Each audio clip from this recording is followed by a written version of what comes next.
नाज़रीन अस्सलाम वालेकुम।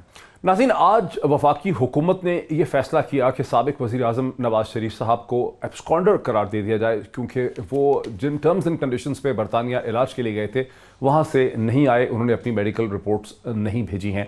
इससे एक दिन पहले पंजाब की हुकूमत ने यह रिकमेंड किया, उन्होंने कहा, वफाकी हुकूमत को कहा था कि नवाज शरीफ साहब की ज़मानत में मज़ीद इजाफा नहीं किया जा सकता। नवाज शरीफ साहब के एब्सकॉन्डर, शायद इसकी कानूनी वजूहात तो समझ आती हैं, लेकिन कि इसके सियासी इम्पैक्ट क्या होगा, इस पे हमारा आज इस प्रोग्राम में बहुत जोर रहेगा।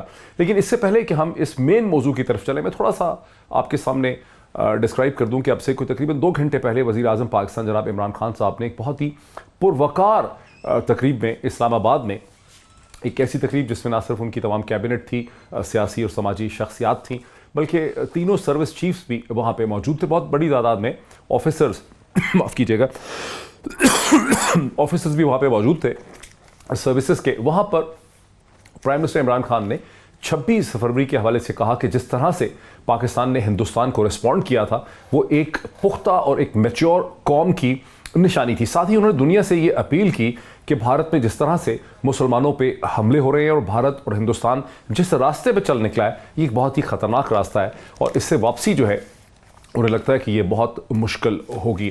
बहरहाल पाकिस्तान में बहुत ज़्यादा लोग जो इस पे इंटरेस्टेड होंगे कि पाकिस्तान के इस वक्त जो माशी रास्ते पे पाकिस्तान चल पड़ा है, जो इकोनॉमिक डिफ़िकल्टीज़ हैं, इकोनॉमिक मैनेजमेंट है पाकिस्तान की, क्या उससे कोई वापसी जो है पाकिस्तान की हो पाएगी कि नहीं होगी। तो पाकिस्तान की सियासी सूरत हाल पर डिस्कस करेंगे, जहाँ नवाज शरीफ साहब को अब एक एब्सकॉन्डर हुकूमत ने करार दे दिया है, इसकी सियासी अहमियत क्या बनती है, इसके हवाले से हम बात का आगाज़ करेंगे। मुझे ज्वाइन कर रहे हैं लाहौर से जनाब इरशाद आरिफ साहब, जो कि सीनियर तज्ज़ियाकार हैं, एडिटर हैं रोज़नामा 92 के, लाहौर से मुझे ज्वाइन कर रहे हैं। Very warm welcome to him. Hafizullah Niazi साहब सीनियर तज्ज़ियाकार हैं, कॉलमनिस्ट भी हैं, लाहौरी से मुझे DSNG पे ज्वाइन कर सकेंगे। Very warm welcome to him as well. और मुझे पाकिस्तान के prominent television anchor person, political commentator जनाब इमरान खान साहब भी लाहौरी से ज्वाइन करेंगे। और इसी प्रोग्राम के अंदर वेलकम टू इमरान खान, इसी प्रोग्राम में पाकिस्तान के प्रोमिनेंट पॉलिटिकल एनालिस्ट और कॉलम जनाब मज़हर अब्बास साहब मुझे कराची से फ़ोन के ज़रिए ज्वाइन कर पाएंगे। Once again very warm welcome to all my guest. अगर मैं सीधा चल सकूँ इमरान खान साहब की तरफ, इमरान, आपको क्या लगता है कि नवाज शरीफ साहब को जो एब्सकॉन्डर करार दिया, शायद उसकी कानूनी वजूहात तो समझ आ सकती हैं, उसकी कोई एक रीजनिंग समझ आ सकती है कि वो वापस नहीं आए, उन्होंने अपनी अंडरटेकिंग की कंडीशंस को पूरा नहीं किया, लेकिन पॉलिटिकली इसकी इम्प्लीकेशंस क्या है? गवर्नमेंट क्या सोचती है कि नवाज शरीफ साहब गंदे होंगे, नवाज शरीफ साहब जो हैं उनको एक्सपोज करना चाह रही है, व्हाट इफ के नवाज शरीफ साहब वापस आने का फैसला कर ले और जेल में चले जाएं? फिर देखिए, गवर्नमेंट जितनी भी कमजोर हो या जितनी भी बेखबर हो, उसको कम से कम इतना आइडिया होता है कि कौन जो है वो जमानतों किसको मिल जाएंगी और किसको नहीं मिलेंगी। ये आइडिया उनको हो जाता है। ऐसा नहीं है कि ये चीजें फिक्स होती हैं, लेकिन उनको आइडिया हो जाता है। गवर्नमेंट को ये आइडिया हो गया था कि शायद खाकान अब्बासी साहब को भी बेल मिल जाएगी, एहसन इकबाल साहब को भी बेल मिल जाएगी, और ये भी आइडिया है कि आने वाले दिनों में शायद ख्वाजा साद रफीक साहब को भी बेल मिल जाएगी। तो इस बुनियाद पे हुकूमत को खासी इसमें सुबकी का सामना करना पड़ सकता था। ऐसे मौके पे उन्होंने एक सब्जेक्ट तलाश किया, एक ऐसा उन्वान दिया जिसके ऊपर हम बात कर सकें, और वो है मियां मोहम्मद नवाज शरीफ साहब वाला मामला। तो मियां नवाज शरीफ साहब वाले मामले को इस वक्त के लिए रखा गया था, उसको इस वक्त पे छेड़ा गया है, और इसके अलावा इसमें कुछ नहीं है। हुकूमत उनको इश्तिहारी करार दे, कुछ भी करे, ना उनके साथ जबरदस्ती करेगी, ना उनको लेकर आएगी, ना कोई कानूनी जंग होगी। इवन मरियम नवाज साहिबा के वापस जाने के इम्कानात बहुत ज्यादा हैं।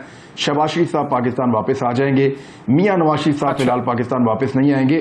ये सिर्फ पॉलिटिक्स है, और यही पॉलिटिक्स इस वक्त PMLN भी कर रही है, क्योंकि हुकूमत को इस बात ये आपको इतना एहतमाद क्यों है कि नवाज शरीफ साहब वापस नहीं आएंगे? बेहतर है। जब नवाज शरीफ साहब अस्पताल में नहीं गए हैं, कोई खास बीमार भी नहीं लगते हैं, वो अगर वापस आ जाते हैं तो बहुत बड़ा सियासी प्रेशर पड़ेगा, वापस आएंगे, जेल में चले जाएंगे, फिर मुकदमा शुरू हो जाएंगे, इमरान खान की हुकूमत पे तो बड़ा दबाव पड़ेगा।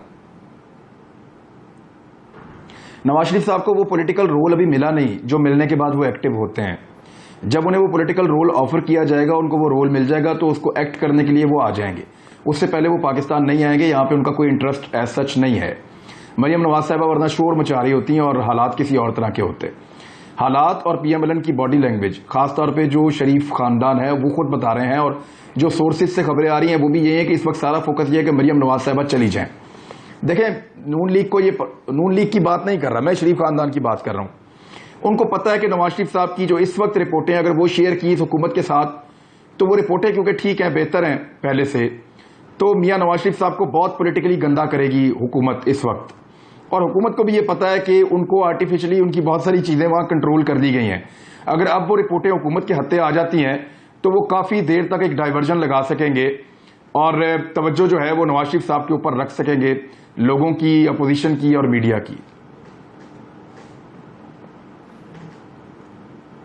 अच्छा, हफीजुल्लाह नियाजी साहब, आपको क्या लगता है कि नवाज शरीफ साहब कहीं हुकूमत का ये चैलेंज कबूल ही कर लें? हुकूमत तो नहीं चाहती, वो तो सिर्फ उन्हें एक्सपोज करना चाहती है, गंदा करना चाहती है, सियासी तौर पर उनको नुकसान पहुंचाना चाहती है। लेकिन अगर नवाज शरीफ साहब बहुत स्मार्ट हो जाएं और वो फैसला कर लें कि मैं आके जेल में बैठ जाता हूं, तो हुकूमत के लिए तो मुसीबत हो जाएगी। क्या ख्याल है आपका? डॉक्टर साहब, एक इतनी तजादात से भरी मजबूए अजदाद हुकूमत, जो मेरे ख्याल में खुद बेचारी एक गोडे गोडे गंदों में फंसी हुई है, वो किसी को क्या गंदा करेगी। अब दो इस चीज़ को अलहदा करें। पहली तो बात ये करें कि हम सियासत के अंदर रोज़ाना की बुनियाद पे, हमारे यहाँ पाकिस्तान में ज़्यादा टेंडेंसी है, नॉर्मली हर जगह यही नफ्सियात है कि हम उसको पूरा समझते हैं कि ये साल 2 साल 4 साल 5 साल बाद की जो सियासत है वो ये आज का दिन है यही होगी। ये होता नहीं है। नवाज शरीफ साहब वगैरह जब 2002 में गए थे तो मेरा नहीं ख्याल कि उससे ज़्यादा कॉम्प्रोमाइज़ करके कभी वो ज़िंदगी में उन्होंने काम किया हो। लेकिन जब वापस आए तो धच किया है और शान शौकत से है। इस हुकूमत का जो क्राइसिस है वो बड़ा अजीबोगरीब है। वो तो ये है कि ये अपने बोझ के नीचे दबी जा रही है। ये हुकूमत है कि जो मुकम्मल तौर पे जिसका गवर्नेंस फेलियर हुआ है।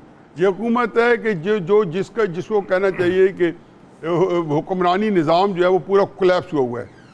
पहली सियासी जमात है, मैंने अपनी जो थोड़ा सी सियासी जो पाकिस्तान की तारीख है उसमें देखा है, जो सियासी जमात अपने तौर पे अंदर से इंतशार का शिकार हो। सियासी अदम इस्तेकाम तो मैं पाकिस्तान में कई दफ़ा देख चुका हूँ। हमारी कौम का एक साइकिल बना हुआ है, हर 5-10 साल बाद एक अदम इस्तेकाम आता है। इक़्तिसादी बदहाली में देख चुका, अब तक भी देख चुका हूँ, पाकिस्तान कई दफ़े से गुजरा है।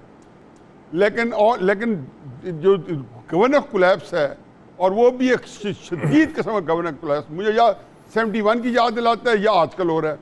लेकिन उसके अलावा जो आखिरी काम हुआ है वो ये है कि नहीं, वो ठीक है, अंदर ही वो नवाज शरीफ की हुकूमत के माशी तौर पर फ्रंट पे बड़े मसले हैं, साहब की जो बीमारी है। हाँ, लेकिन आपको लगता है कि नवाज शरीफ साहब जो है वो एक पत्ता खेलेंगे, वापस आ जाएंगे? नहीं, इसका कोई चांस है कि नवाज शरीफ साहब उल्टा हुकूमत को मुसीबत में डाल दे, वापस आ जाए? देखें, अगर इमरान खान साहब ने जिंदगी में कोई सच बोला है और नवाज शरीफ को दमे रुखसत जो कलमात फरमा रहे थे वो सच है, तो उसका ये नहीं तयन को मैंने तय करना है। ये डॉक्टर शम्सी जिन्होंने इनकार कर दिया था कि मैं मरीज के मार्क्स के बारे में कोई बात नहीं करूंगा, चंद हफ्ते पहले समा के उसमें कहा था कि जिस हालत में हमने उनको भेजा है 2000 प्लेटलेट पे, जब मैंने देखा है तो वो ऐसी सूरत हाल थी कि डॉक्टर कोई इलाज भी नहीं कर सकते थे। एक पैरासिटामोल थी जो उनके लिए थी और बाकी अल्लाह अल्लाह था, कैसे बच रहे थे, नहीं बच रहे थे। अब वो उसके बाद गए हैं, 2 महीने लगते हैं, 6 महीने लगते हैं, ये इशू नहीं है। अगर तो ये बातचीत इमरान खान साहब ने उनको किसी समझौते के साथ झूठ बोला था जिसमें शौकत खानम का एस डॉक्टर किया, गवाही देने वाले ख्वाजा के जो जितने थे वो इमरान खान बताते खुद थे, कैबिनेट के अंदर वो टस्से बहा रहे थे कि नवाज शरीफ की हालत शीशनाक है। सारे लोग जो एक कोर्स के अंदर सारी बातें कर रहे थे, तो इनको ये जेब ही नहीं देता।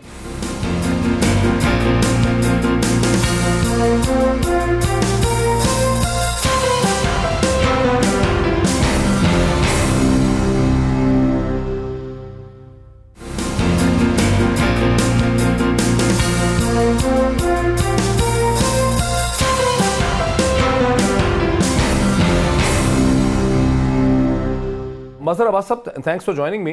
मेरा बुनियादी सवाल ये था जिसका जवाब मुझे नहीं मिल सका कि नवाज शरीफ साहब, क्या ये भी हो सकता है, चूंकि नवाज शरीफ साहब हॉस्पिटल में तो नहीं गए, बहरहाल वो घर में ही रहते हैं और उतने क्रिटिकली इल भी नहीं है जितना कि अक्टूबर में यकीन था। ज़ाहिर है ऐसी कोई बात हुई नहीं, उसके बाद से 5 माह तकरीबन जो हैं अब तकरीबन गुजरने को हैं उस सूरत हाल को। तो क्या नवाज शरीफ साहब इस हुकूमत को मुसीबत में डालने के लिए वापस भी आ सकते हैं? बिकॉज सियासी तौर पर तो अगर वो वापस आएँ और जेल में चले जाएँ और दोबारा केसेस शुरू हो जाएं तो हुकूमत के लिए तो ज़्यादा बड़ा तूफान खड़ा हो जाएगा, मुसीबत होगी। शुक्रिया। देखिए, मुझे जाहिर है अगेन किसी की बीमारी पर आप स्पेकुलेट तो नहीं कर सकते, लेकिन ये बात अपनी जगह हकीकत है कि जब नवाज शरीफ साहब यहाँ से गए थे तो वो बीमार थे और शदीद बीमार थे। अच्छा, ये इंडिपेंडेंट मेडिकल रिपोर्ट्स भी कहती हैं, पंजाब गवर्नमेंट की अपनी बनाई हुई रिपोर्ट्स भी कहती हैं, और कल जब doctor Yasmin Rashid press conference कर रही थी तो उन्होंने कहा कि उन्होंने जो रिपोर्ट भेजी थी वो गलत नहीं थी। अब इसमें दो इम्कान है, जब नवाज शरीफ साहब वहाँ गए तो उनका इलाज मुनासिब हुआ है और शायद वो रिकवर्ड कर गए हैं। अब मैं इस पर ज़ाहिर है दो क्वेश्चन को वो नहीं कर सकता, लेकिन अभी तो पीटीआई की हुकूमत ये कहती है कि सर्विसेज अस्पताल की लैब पे किसी का कंट्रोल था। कल फवाद चौधरी साहब ने पूरा प्रोग्राम किया, शाइस्ता मलिक और उन्होंने, जिसमें उनका यही था कि ये तो डॉक्टरों के सामने तो रिपोर्ट्स आती रही और वो सारी रिपोर्ट्स तो मुईद अगर ये बात है या हम रिपोर्ट डॉक्टर यास्मीन नहीं एक मिनट डॉक्टर, तो फिर इसका मतलब नहीं, इसका मतलब ये कि फिर डॉक्टर यास्मीन राशिद समेत पंजाब के मेडिकल बोर्ड को सस्पेंड कर देना चाहिए। तो क्यों नहीं किया अब तक सस्पेंड? देखिए ना, अगर उनकी रिपोर्ट गलत थी, जाली थी, तो उनको सस्पेंड करके प्राइम मिनिस्टर एक तहकीकाती कमेटी बना दें, कमीशन बना दें कि जी वो जाली रिपोर्ट थी या नहीं थी।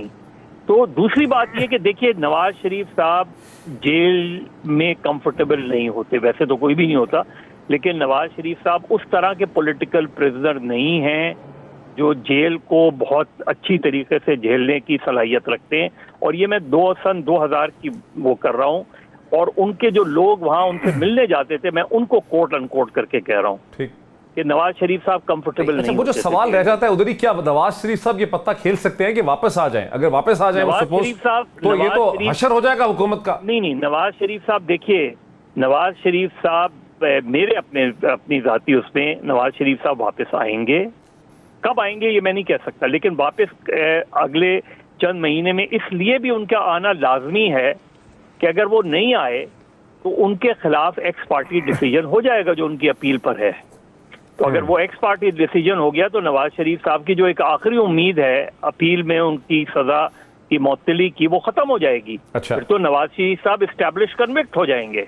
उसके बाद जाहिर है उसके बाद तो एस्टैब्लिश कन्विक्ट हो जाएंगे ना, जब आपकी अपील का राइट भी खत्म हो जाएगा और आप सुप्रीम कोर्ट। लेकिन अब जो मौसम है पाकिस्तान में मौसम आता है ना, एक मौसम होता है पकड़ो पकड़ो चार्ज करो, फिर एक मौसम होता है छोड़ो छोड़ो जाने दो। अच्छा, इरशाद आरिफ साहब, आपको क्या लगता है कि नवाज शरीफ साहब को जो एब्सकॉन्डर या भगोड़ा करार देने की कोशिश कर रही है हुकूमत, यह सियासी तौर पर बैकफायर कर सकती? नवाज शरीफ साहब इस चैलेंज को कबूल कर सकते हैं? देखिए, दोनों पार्टीज़ जो हैं, मियां नवाज शरीफ साहब के हामी और उनके मुखालिफिन, वो सियासत कर रहे हैं। दोनों सियासतदान हैं और सियासी मकासद के लिए, सियासी पॉइंट स्कोरिंग के लिए वो सारा खेल खेल रहे हैं, इसमें तो कोई शक ही नहीं है। बीमारी थी, लेकिन उसको जिस अंदाज में इस्तेमाल नून लीग ने किया और जिस अंदाज में हुकूमत ने किया, वो दोनों के मकासद सियासी थे। दोनों का मकसद मियां नवाज शरीफ साहब की सेहत और सलामती बिल्कुल नहीं था। ये तो अब हकीकत हमें मान लेनी चाहिए। दूसरी बात है कि अगर ये हुकूमत गिर रही होती या ये हुकूमत गिर रही हो या ये हुकूमत कमज़ोर हो चुकी हो तो मियां नवाज शरीफ साहब अभी तक सामान बांध चुके होते। 2007 में भी उन्होंने वापसी उस वक्त अख्तियार की थी जब उनको अंदरून मुल्क से और बाहर से यकीन दहानी करा गई थी, परवेज़ मुशर्रफ की रुखसती होने वाली है तो आपको वहाँ पहुँचना चाहिए, आना चाहिए। अगर परवेज़ मुशर्रफ NRO की गलती ना करता तो ना मोहतरमा वापस आती और ना मियां नवाज शरीफ साहब वापस आते। मियां नवाज शरीफ साहब की बहादरी के, अजीमत के किस्से तो बहुत बयान हुए हैं, लेकिन वो ऐसे है नहीं। बिल्कुल मज़हर अब्बास साहब जिस तरह कह रहे हैं, वो जेल में बैठ के सियासत नहीं कर सकते, ना मुकाबला कर सकते हैं। वो बाहर बैठ के जोड़ तोड़ कर सकते हैं, खा वो अंदरून मुल्क बाहर बैठे हुए हों या बैरून मुल्क बैठे हों। अब वो कंफर्टेबल हैं बाहर बैठे हुए। अगर उनका इलाज हो रहा है, हो जाता है, वो 100% दुरुस्त भी हो जाए, तो उस वक्त तक अंदरून मुल्क नहीं आएंगे, बिल्कुल नहीं आएंगे, जब तक उन्हें ये यकीन दहानी नहीं करा दी जाएगी कि वो अंदरून मुल्क जाके जेल नहीं जाएंगे। मरीम नवाज़ साहिबा जो बैरून मुल्क जाना चाहती हैं, वो इसीलिए जाना चाहती हैं कि उन्हें आज भी ख़तरा महसूस होता है कि दोबारा उन्हें जेल ना जाना पड़े। ये तो एक ऐसी चीज़ है जिसका सिर्फ वही शख्स इनकार कर सकता है जिसके सामने हकायक न हो या जिनके सामने। लेकिन ये जो रोज़ अखबारों में, इरशाद आरिफ साहब, रोज़ ही छपता है अखबारों में कि मामला तय पा गए हैं PMLN के विद पावर्स टू बी, और PMLN जो है वो रिसर्च कर रही है। आज भी मैंने एक अखबार में एक पीस देखा है, इमाद जफर मेरा ख्याल उनका पीस था। ये रोज़ ये आर्गूमेंट है कि PMLN अब वापस आ रही है। नहीं सर, मेरा नहीं ख्याल। देखें, कुछ चीज़ें, एक चीज़ बहरहाल आप दाद देंगे, जो मीडिया सेल है या मीडिया मैनेजमेंट है मुस्लिम लीग नून की, वो बहुत शानदार है, बहुत कामयाब है, माजी में भी रही है, अब भी है। देखें, बाकायदा तारीख दे दी गई थी कि 13 या 14 फरवरी को मियाँ शहबाज शरीफ साहब मुल्क में आ रहे हैं, बाकायदा कह दिया गया था 2 दिन में आ रहे हैं। मैंने आपके गालबन प्रोग्राम में कहा था या किसी और प्रोग्राम में 1292 के प्रोग्राम में कहा था कि वो बिल्कुल नहीं आ रहे।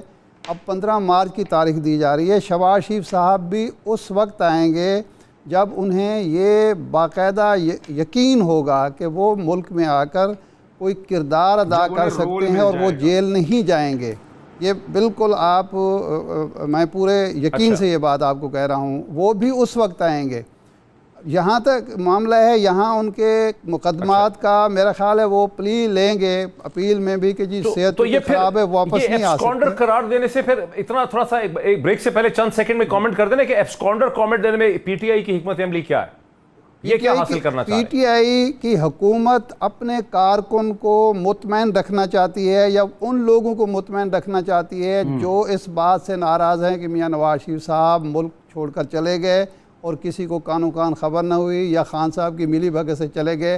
हालांकि तवक्को ये की जा रही थी कि शरीफ ख़ानदान से पैसा उगलवाया जाएगा। ये जो नैरेटिव दिया गया था उस नैरेटिव को तोड़ने के लिए ये सारी बातें की जा रही हैं, वरना कोई ज़्यादा सियासी फ़ायदा हुकूमत को भी नहीं होगा उनको अगर मफरूर करार दिया जाता है। ठीक ठीक, मुझे एक ब्रेक लेने दीजिए। सबका मौक़िफ़ एक दफ़ा सुन लिया, डिस्कशन को आगे बढ़ाते हैं ब्रेक के बाद।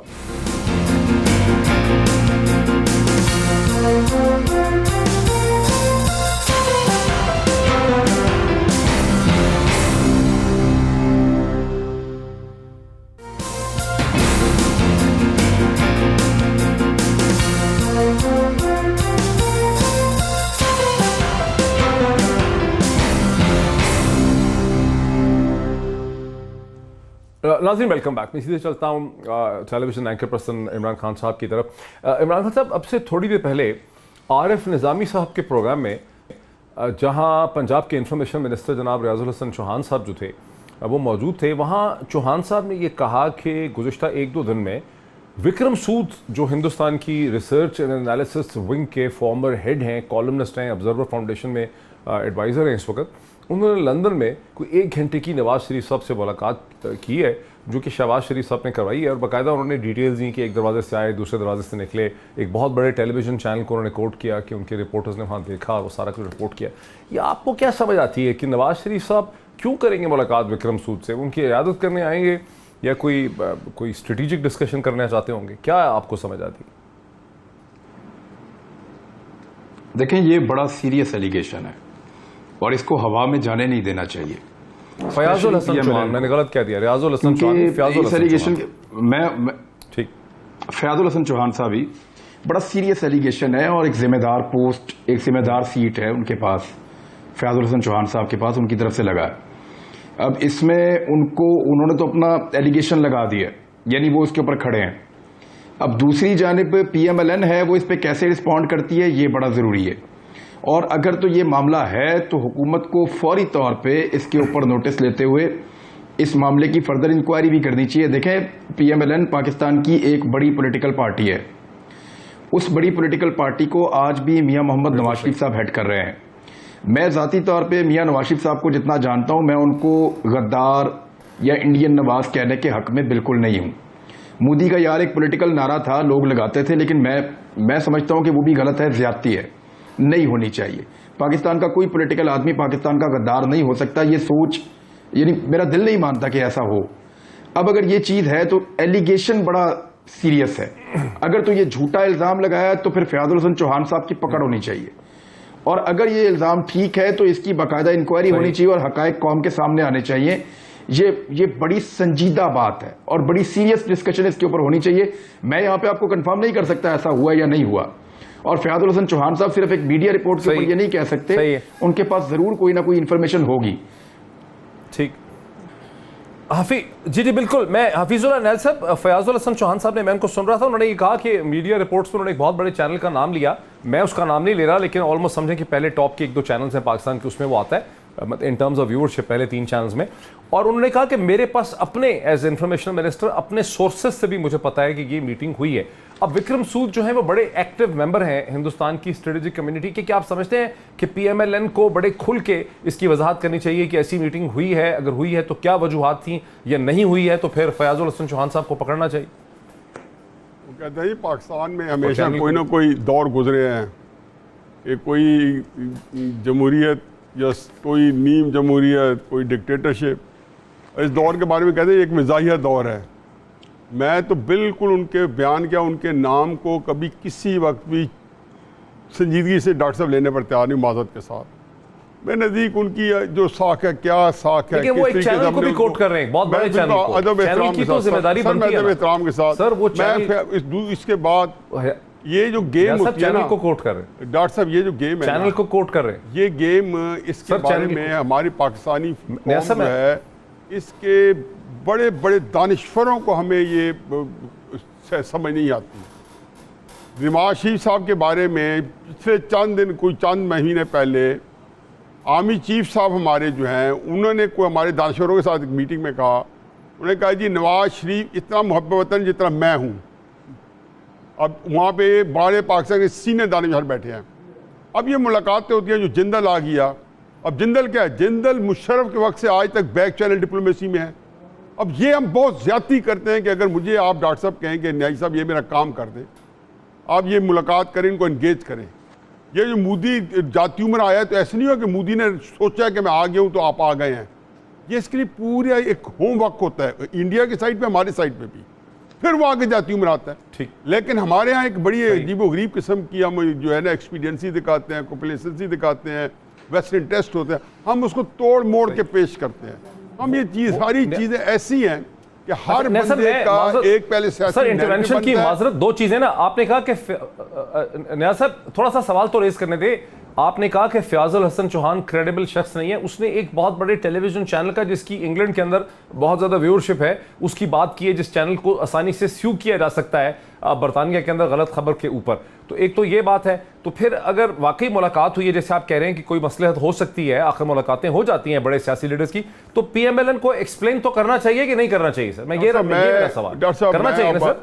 आपका तो मैं एहतराम सर आंखों पे, लेकिन मफरूज़े के ऊपर क्यों इतनी लंबी चौड़ी बहस? मुझे तो खुदा का पता ही नहीं है, और हुई है तो किस कॉन्टेक्स्ट में हुई है, मेरे तक पहुंचेगी भी नहीं। नवाज शरीफ साहब को मैं इस आपके चैनल में, इस मुल्क में ये वाहिद आदमी है नवाज शरीफ साहब, जो पिछले पाकिस्तान के 3-4 बंदे जिनके सर्विस टक्कर आई है, और भी अब इमरान खान की जब आएगी तब देख लें, कि जिन्होंने आज भी एक कौमी राज के ऊपर, जो कि जिनमें उनकी जान फंसी रही है, वो कभी मंजर आम पे नहीं लेके आए। उनको ये कहते रहे हैं, वो जिंदल से मुलाकातें आम कर सकते थे, पाकिस्तान को फायदा होना था। कई चीज़ें हो सकती हैं कि ये सारी ये मुलाकातें उस वक्त भी होती थी जिंदल की, मुशर्रफ में नेपाल में होती रही है, जब 2003 में सार्क में मुशर्रफ गए थे। हमारे पास कोई क्योंकि तारीख नहीं होती, नॉलेज नहीं होती, और फिर फयाजुल हसन चौहान जैसे सत्ताई, इरशाद आरिफ साहब, मैं उनकी चलें और व्यू ले लेते हैं। इरशाद आरिफ साहब, आपको क्या समझ आती है? PMLN को एक्सप्लेन तो करना चाहिए कि हुई है कि नहीं? मैं कहता हूं कि ये एस्थेटिक आयशोर है फयाजुल हसन को डिस्कस करना। नहीं, मैं इमरान खान ने जो बात की है मैं उसकी तायद करता हूँ बिल्कुल। इस पर दोनों यानी मुस्लिम लीग नून को बिला ताखीर वजाहत करनी चाहिए, और जिसने इस खबर को फैलाया उसके उस पर केस करना चाहिए, और हुकूमत पाकिस्तान को भी सिर्फ ये नहीं तहकीकात करनी चाहिए। अगर ये गलत खबर है तब भी, और अगर सही है तो फिर तो बड़ी सीरियस बात है, लेकिन ये दोनों की जिम्मेदारी बनती है कि वो इसको इस तरह इग्नोर ना करें, नज़रअंदाज ना करें। यही बात है। बाकी हम यकीन से नहीं कह सकते, क्योंकि मेरे पास तो ये खबर नहीं है, या मुझे किसी डायरेक्ट सोर्स से नहीं पता चला कि ऐसी मुलाकात हुई है नहीं है। तो फयाजुल हसन चौहान की आप उनको जो भी कहें, वो एक ज़िम्मेदार ओहदे पर हैं, और हुकूमत पाकिस्तान का, हुकूमत पंजाब को उनके पास ओहदा है, इसलिए उनकी बात को इस तरह नहीं हम रद्द कर सकते। हाँ, हुकूमत का फ़र्ज़ है कि अगर ये सीरियस मामला है तो फिर इसका नोटिस खुद उसको लेना चाहिए। विक्रम सूद से मुलाकात नेसेसरली साजिश नहीं हो सकती। विक्रम सूद को रॉ से रिटायर हुए मुद्दतें गुजर चुकी हैं, वो अब एक एकेडमिक है, एक स्कॉलर है। अगर मुलाकात हुई है किसी भी वजह से तो PMLN उसकी वजाहत तो कर सकती है ना सर? मेरा तो सवाल इतना ही है कि PMLN को कहना चाहिए कि हुई मुलाकात नहीं हुई, अगर हुई तो क्यों हुई? ये बात सही है देखिए मुझे वजाहत भी नहीं, उन्हें इसको कंफर्म करना चाहिए या डिनाई करना चाहिए, इसलिए कि इसमें कोई हर्ज नहीं है। अगर जिस तरह आप कह रहे हैं कि कोई एक आदमी है, उसका ताल्लुक माजी में रॉ से रहा हो, उसने कई किताबें भी लिखी हों, और वो अगर मुलाकात कर लेता है नवाज शरीफ से, हो सकता है कि वो कुछ और लिख रहा हो, सही बात के सिलसिले में मुलाकात की हो, तो उसकी एक जरूर कंफर्मेशन या डिनायल आना चाहिए कि हाँ मुलाकात हुई और इस हवाले से मुलाकात हुई है, उस हवाले से।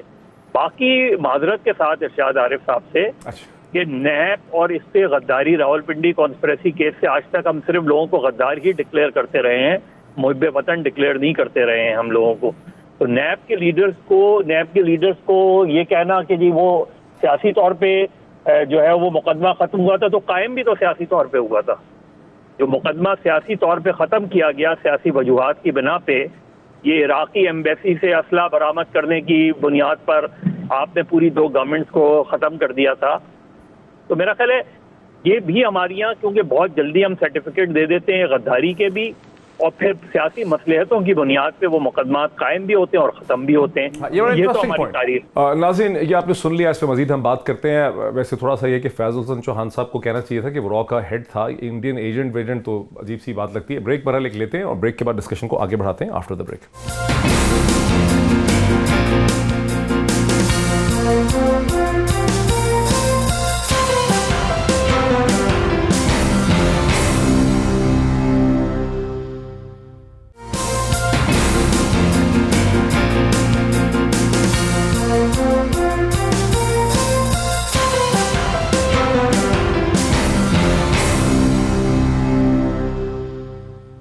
नाज़रीन वेलकम बैक। नाज़रीन, सबसे पहले तो एक छोटा सा कमेंट की कर दूं कि फयाजुल हसन चौहान साहब का विक्रम सूद को ये कह के डिफाइन करना, ये डिस्क्राइब करना कि वो रॉ का एक एजेंट था, ये थोड़ा सा बड़ा अजीब व गरीब किस्म का अंदाज़े बयां है। ये ऐसे ही है जैसे कि DG ISI हो कोई, क्योंकि विक्रम सूद तो हेड करता था रॉ को, तो अगर कोई DG ISI हो, बाद में 15-20 साल रिटायरमेंट के बाद एकेडमिक पोजीशन में हो, किसी इंडियन लीडर से मुलाकात कर ले और उसको कहें कि वो ISI के एजेंट से मुलाकात किए, तो ये बात थोड़ी अजीब सी भी होगी और गैर मुनासिब भी होगी। बहरहाल इसी डिस्कशन को एक लिहाज से आगे बढ़ाते हैं।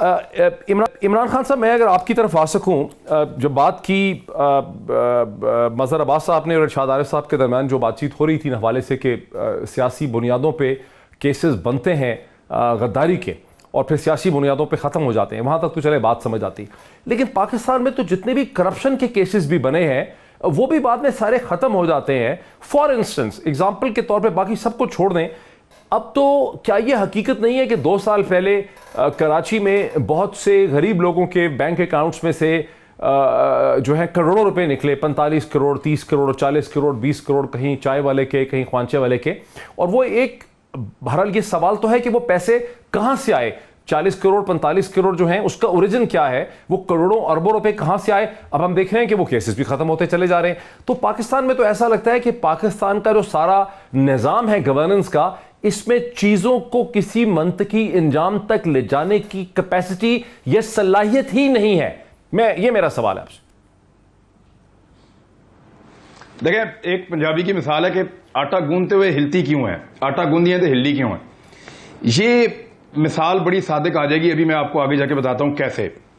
लेकिन एक चीज जो है वो मैं आपको खबर भी दे देता हूं कि जो TT स्कैंडल था शरीफ खानदान का, ये मैं आपको खबर दे रहा हूं और मैं आपको पक्की खबर दे रहा हूं। TT स्कैंडल के अंदर शरीफ खानदान के नवाज शरीफ साहब और शहबाज शरीफ साहब, इन दोनों को अब चेज नहीं किया जाएगा।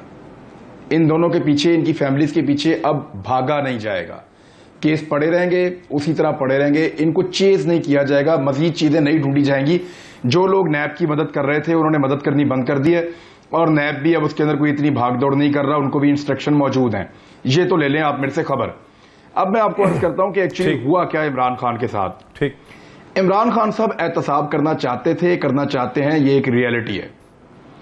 लेकिन वो जिन कवानीन के तहत एहतसाब कर रहे थे, नवाज शरीफ साहब का, जरदारी साहब का और बाकी लोगों का, पॉलिटिकल अपने अपोनेंट्स का, वही कवानीन एग्जैक्टली वही कवानीन खान साहब की गवर्नेंस के रास्ते में आ रहे थे। ब्यूरोक्रेसी उन कवानीन की वजह से काम छोड़ रही थी। खान साहब के अपने साथी बार बार नुक्ताचीनी कर रहे थे, हम काम कर नहीं सकते, कल को हमसे पूछेंगे जनाब आपने ये काम क्यों किया, ये मिसयूज ऑफ अथॉरिटी है, तो हम क्या जवाब देंगे, हम काम नहीं कर सकते। ब्यूरोक्रेसी ने भी हाथ खड़े कर दिए थे।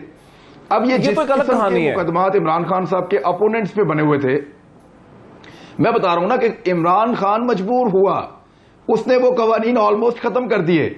अब वो कहां का एहतसाब और कहां का मामला ये है कि वो एहतसाब करना चाहते हैं लेकिन एहतसाब कर नहीं सकते हैं क्योंकि सबका करना पड़ जाएगा, और अगर सबका करेंगे तो पहिया जाम हो जाएगा, सिस्टम नहीं चलेगा, सिस्टम को वो लोग चलने नहीं देंगे क्योंकि माफिया बहुत ताकतवर है। और जब सिस्टम नहीं चलेगा तो फेल कौन होगा? इमरान खान फेल होगा। अब या वो एहतसाब कर लें या वो सिस्टम को चला लें।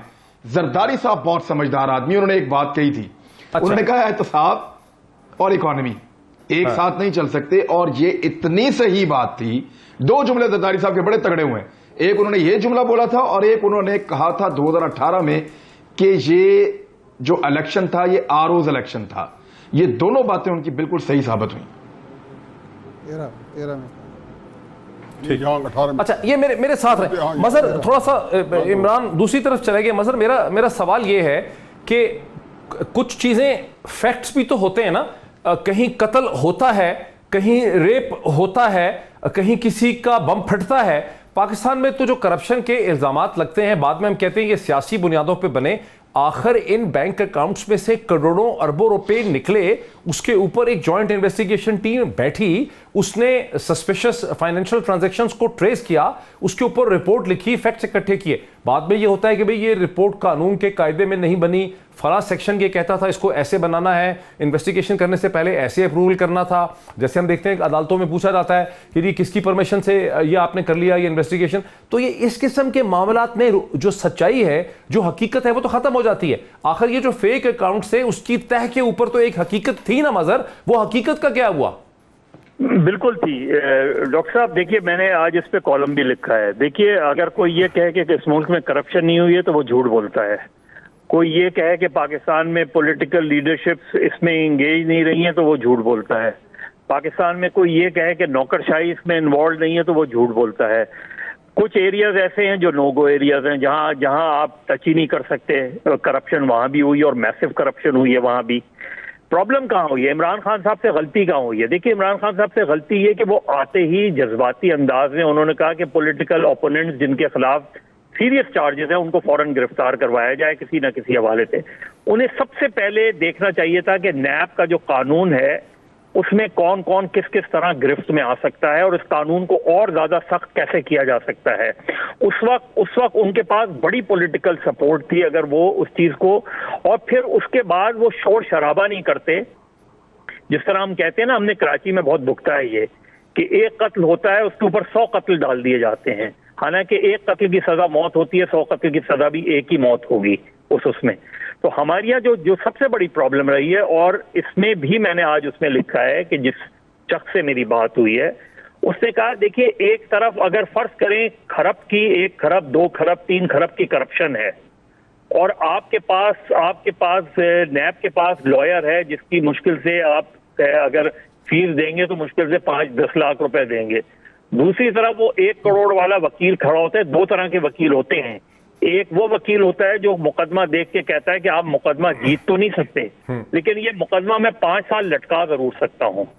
और ये मैंने जर्नलिस्टों के केस में देखा था। और अब्दुल हफीज पीरजादा मरहूम जो थे, उन्होंने जाती तौर पे मुझसे कहा था वेज बोर्ड के केस में कि देखिए, मैंने मालिकान को ये कह दिया था कि ये केस आप जीत नहीं सकते, हाँ ये मैं आपको 10 साल लटका सकता हूं, और वो उसमें कामयाब हुए। तो यहाँ जो वकील स्ट्रांग वकील हैं आपके यहाँ, क्योंकि नैब के पास और दूसरे उनके पास कमजोर वकील हैं, कमजोर इन्वेस्टिगेटर्स हैं, जिन चीजों को इमरान खान को पहले दुरुस्त करना चाहिए था, पहले उनको नैब को इतना मजबूत करना चाहिए था, फाइनेंशियली मजबूत करना चाहिए था। आप एक कमजोर नैब के साथ एक मजबूत माफिया के खिलाफ नहीं लड़ सकते। और ये इमरान खान के जरा नियाजी साहब को आने दें इसमें। नियाजी साहब, मसला इमरान खान का नहीं है। मैं चाह रहा हूं इसको जरा इमरान खान को इससे अलग कर दें, बिकॉज इमरान खान ही की तो जिम्मेदारी नहीं है। मैं तो पाकिस्तान के निज़ाम रियासत और हुकूमत की बात कर रहा हूं कि यहां पर गद्दारी के केस बने, करप्शन के केस बने, जो फैक्ट्स होते हैं वो डिसअपियर हो जाते हैं। लॉ एंड ऑर्डर, लॉ और प्रोसीजर के नुक्तों में वो सब चीजें गुम हो जाती हैं। अब ये जो फेक अकाउंट केस है, मैं इसको इमरान खान से बिल्कुल नहीं नथी कर रहा। ये केसेस तो बने हैं, उस वक्त इमरान खान की हुकूमत ही नहीं थी 2016-17 में। आखिर करोड़ों अरबों रुपए की जो अजीबोगरीब ट्रांजैक्शन थी, कि लोगों के पैसे आ गए अकाउंट्स में और वो उनको ओन नहीं करते थे, वो पैसे किसी ने कहीं से हासिल किए, उन बैंक अकाउंट्स में डाले। उसके बाद हम देख रहे हैं कि law and procedure section sub section के चक्कर में वो चीजें जो हैं वो उलझ गई हैं और सब लोग फारिग हो गए हैं। आज तो बेखला अब्दुल मजीद जो हैं उनके वो भी बरी हो गए हैं तमाम चीजों से, जो मेन उसमें एक्यूज थे। तो इसका तो कोई हमारे तो फिर निजाम हुकूमत में कोई प्रॉब्लम है? मेरे तो ख्याल डॉक्टर साहब, मैं वैसे तो खैर आपके दुख में बराबर का शरीक हूँ, मेरा भी दुख यही है, लेकिन असल में यहाँ पे बहुत बड़ी एक हमारे से गलती हुई है, मुझसे और आपसे कम से कम, और बाकी भी हमारे जैसे पाकिस्तानियों को। हमने नैब को ये इन चीज़ों को इसको छोड़ के नहीं गए लिया है। मदर साहब ने उनको ऐसे ही समझाया कि जैसे नैब बनी है और इस काम के लिए तो ये काम करेगी। नैब बनी किस लिए? नैब ना बनती तो काफ लीग ना बनती, नैब ना बनती तो मुशर्रफ साहब की हुकूमत जो ऐसे जो लेजिटिमेसी मिली है वो ना मिलती। मेरे पैट्रियट के एक बंदा, मैंने आज अपने प्रोग्राम ही कहा और पहले भी कई दफ़ा कह चुका हूँ, हमारे दोस्त हैं, उस वक्त मैंने नाम लिया था, वो बुरा मान गए थे, तो मैंने पूछा कि आप यार इतने अच्छा अल्लाह ने आपको इज्जत के साथ एक वकार के साथ एक पार्टी जब जीता, अब फ्लोर क्यों क्रॉस कर गए? उन्होंने कहा जी मुझे बुला के और यहाँ पे उन्होंने मेरी फाइलें रख दी। ये जो है नैब के चेयरमैन की जो वीडियो बनी है और जो प्राइम मिनिस्टर हाउस से इशू हुई है और जिसके टीवी चैनल के एक प्राइवेट निजी टीवी चैनल का जो थे सबरा मालिक, वो उनको वहाँ से छुट्टी होनी पड़ी। उसके बाद जावेद चौधरी के कॉलम आपके सामने हैं।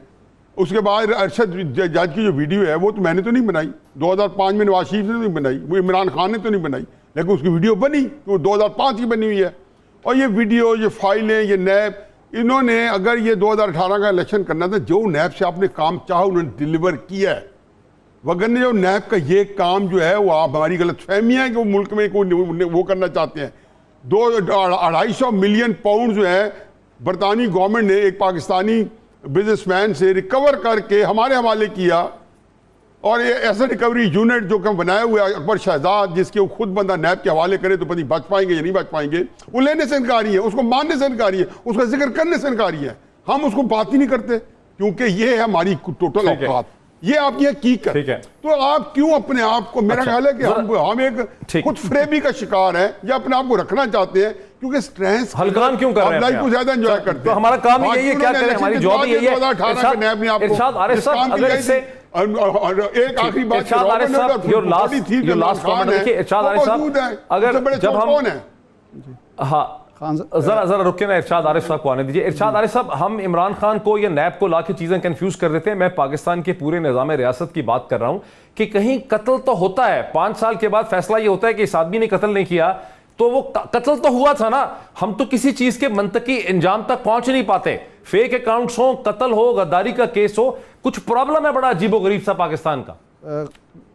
पीरजादा साहब, बेसिकली रियासत यहाँ कमज़ोर है और कमज़ोरों की रियासत है, यानी ना अवाम के अंदर ये सकत है कि वो खड़े होकर जालिम को जालिम कह सकें, ताकतवर का गिरबान पकड़ सकें, और ना रियासत के इदारों में ये है। देखें, अगर बिल्कुल ये दुरुस्त फरमा रहे हैं हमारे मज़हर अब्बास साहब कि जी वकील 1 करोड़ का, मैं कहता हूँ जी 5 करोड़ का वकील भी हुकूमत खड़ा कर दे। आप वकील तो खड़ा कर देंगे, लेकिन बाकी जो अपोनेंट्स हैं, कंपोनेंट्स हैं रियासत के, अगर वो आपकी मदद नहीं कर रहे तो आपका 5 करोड़ वाला वकील भी हार जाएगा। ये जो नवाज शरीफ साहब का बैरून मुल्क जाना है, ये मसला क्यों बना हुआ है? एग्जैक्टली, वकील ने केस नहीं हारा, हुकूमत ने केस नहीं हारा। अगर ये कहा जा रहा है कि वो वहाँ, अगर हुकूमत ये कह रही है कि वहाँ लेबॉर्ट्री पर किसी और का कब्ज़ा था, तो आप क्या करेंगे? प्रॉब्लम ये है कि हमारे यहाँ करप्शन पर इस निज़ाम को खड़ा किया गया है। यहाँ कोई भी पाक साफ नहीं है। हर एक की ये ख्वाहिश है कि एहतसाब हो, मेरे मुखालिफ का हो, मेरे मद्दे मुकाबिल का हो, मेरा नहीं होना चाहिए। जब हम अक्सरियत जो ताकतवर लोगों की है, खा वो ब्यूरोक्रेसी हो, खा वो ताजर हो, खा वो सहाफ़ी हो, बहुत अच्छा डिस्क्राइब कर दिया आपने, बड़ा अच्छा डिस्क्राइब कर दिया आपने। इरशाद आरिफ साहब, वक्त हमारा खत्म हो गया। तमाम पार्टिसिपेंट्स का, इरशाद आरिफ साहब का, इमरान खान का, जनाब हफीजुल्लाह नियाज़ी साहब का और मज़हर अब्बास साहब का बहुत शुक्रिया। नाज़रीन, ये सब के दलाइल आपने सुने, सारी डिस्कशन आपने देखी, सवाल भी जवाब भी आपके सामने है, फैसला आपका है। आज इतना ही, फिर आपसे मुलाकात होती है। बहुत शुक्रिया।